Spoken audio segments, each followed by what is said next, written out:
mata air yang bernama ujian. Makanya kalau kita mendapatkan ujian dalam kehidupan kita, kalau kita mendapatkan ujian itu fungsinya adalah untuk menggugurkan dosa-dosa dan kemaksiatan yang pernah kita lakukan. Ketika kita ridho dengan ujian yang Allah berikan. Karena ujian itu merupakan surat cintanya Allah. Karena Allah ingin hamba ini supaya nanti ketika pulang ke kampung halaman, dia itu terhapus dosanya supaya tidak perlu menebus di neraka. Allah berikan ujian dalam hidupnya. Dan ingat, sifatnya ujian itu tidak pernah mengalahkan kemudahan. Sifatnya ujian itu tidak pernah mengalahkan pertolongan.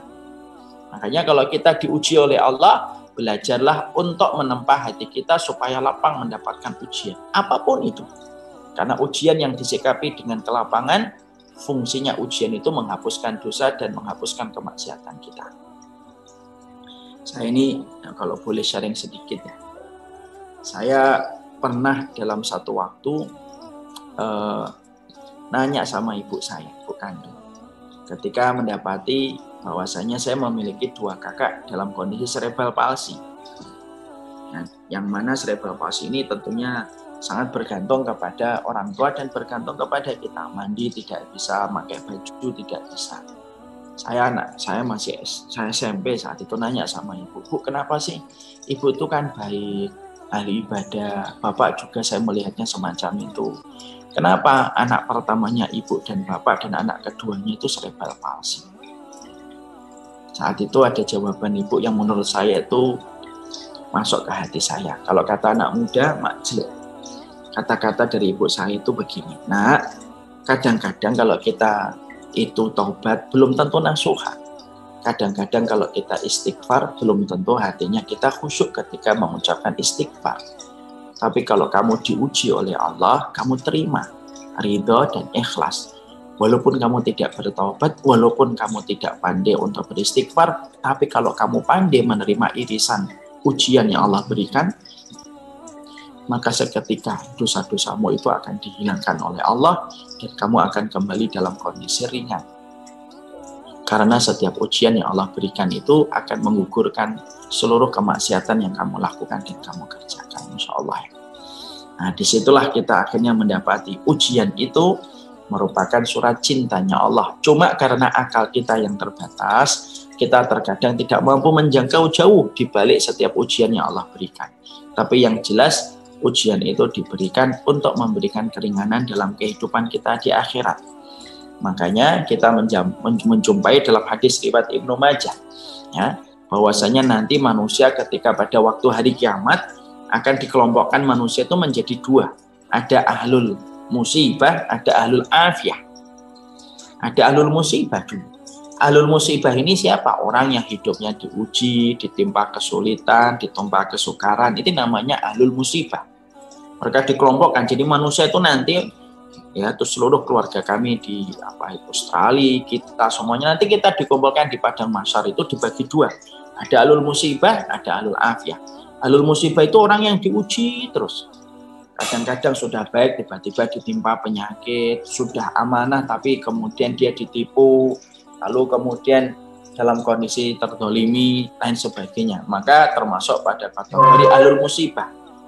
Ketika ahlul musibah itu kemudian mereka sudah dikelompokkan oleh Allah, maka setelah mereka dihisab, malaikat itu berkata, ya Allah, sesungguhnya dosa-dosa yang telah dia lakukan selama hidupnya sudah kami kurangi dan sudah kami hapuskan dengan ujian-ujian yang Engkau terus berikan kepada mereka. Makanya mereka menjadi ahlul musibah. Mereka sudah mendapatkan sakit, ya Allah. Mereka sudah mendapatkan kemiskinan. Mereka sudah mendapatkan masalah ini. Mereka sudah mendapatkan kematian anak. Mereka sudah mendapatkan sakit yang mereka rasakan dan lain sebagainya.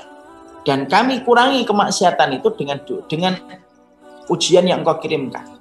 Maka sesungguhnya mereka adalah orang yang tidak tersisa dosanya kecuali sedikit, ya Allah. Lalu Allah kemudian berfirman kepada malaikat, "U'tuhum salasan." Kalau kamu memang sudah mendapati ahlul musibahku yang ikhlas ini, ternyata mereka akhirnya tidak tersisa dosanya kecuali sedikit. U'tuhum salasan. Kasih mereka itu 3 perkara. Yang pertama, kasih mereka itu afiah, kasih mereka itu kesehatan, kekuatan untuk menggantikan kelemahan yang mereka rasakan ketika melewati ujian. Jujur deh Bapak dan Ibu, kalau kita ngelewatin ujian itu, Masya Allah kan, konsentrasi kita pecah, kekuatan kita berkurang, pikiran kita kalut, pikiran kita sepaneng dan tegang. Karena itulah yang kita rasakan ketika melewati ujian. Itu bahasa paling logik bahwasanya setiap ujian dan kesulitan itu meminta sesuatu dari diri kita. Dan itu diganti oleh Allah. Oh, tuhum salasan. Kasih mereka 3 yang dimulai. Yang pertama, kasih mereka kekuatan. Ya, kasih mereka itu kekuatan. Yang kedua, kasih mereka itu adalah hasanah. Hasanah itu artinya apa? Tidak ada arti hasanah kecuali adalah surga. Kasih mereka surga. Kemudian yang ketiga, kata Allah, kasih mereka mangzilah. Mangzilah itu kedudukan. Lalu para malaikat itu membuat sebuah tempat di surga. Tempat itu begitu tinggi, tempat itu saking tingginya, maka hampir-hampir setiap orang yang melihat tempat itu sampai mendongakkan kepala mereka saking tingginya bangunan tersebut. Dan bangunan itu, kata Rasulullah, tidak diberikan kepada mereka yang sholat, tidak diberikan kepada mereka yang puasa, tetapi diberikan kepada mereka yang diuji oleh Allah dengan ujian yang tidak pernah putus, tetapi dia ridho dan mereka tulus. Dan di tempat itulah mereka akan diberikan. Saking tingginya tempat itu dibangun oleh para malaikat dan saking indahnya terlihat dari bawah, ahlul afiyah, yang kedua itu ahlul afiyah. Ahlul afiyah itu yang hidupnya jarang diuji, jarang mendapatkan kesulitan. Mereka langsung berkata kepada Allah, ya Allah, kalaulah kami mengetahui bahwasanya di balik setiap ujian yang Engkau berikan kepada manusia ketika di dunia, Masya Allah ternyata memberikan mereka afiyah, memberikan kepada mereka hasanah, dan memberikan kepada mereka mangzilah yang begitu tinggi, ya Allah. Tolong ya Allah kami ini. Apa yang kami minta? Kami minta supaya kami dihidupkan, lalu kami diuji, dipotong-potong daging kami, tidak apa-apa ya Allah. Jadi daging-daging kecil, kami akan terima ujian ini di dunia ini. Selama kemudian kami mendapatkan apa yang Engkau telah janjikan, yaitu dengan mangzilah, dengan afiyah, dengan hasanah. Masya Allah. Nah disitulah para ulama mengatakan tidak ada salah satu perkara yang diiri oleh banyak manusia nanti ketika di pengadilan Allah kecuali irinya ahlul afiyah kepada ahlul musibah. Dan itu menjadi kabar gembira kepada siapapun di antara kita yang sedang diuji. Mungkin di antara keluarga MCF ada yang diuji dengan kesulitan, ada yang diuji dengan penyakit, ada yang diuji dengan tengah pandemi ini berkurang betul, banyak pintu-pintu rezekinya. Maka bagaimanapun itu dipahami. Kalau kita menjadi ahlul musibah, 3 yang Allah kasihkan.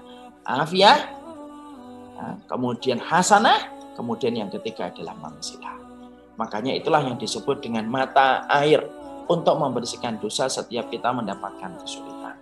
Maaf ya, bukan berarti setelah kita mengetahui bahwasanya kesulitan itu mengkategorikan kita ahlul musibah, bukan berarti kita diperbolehkan minta untuk diuji.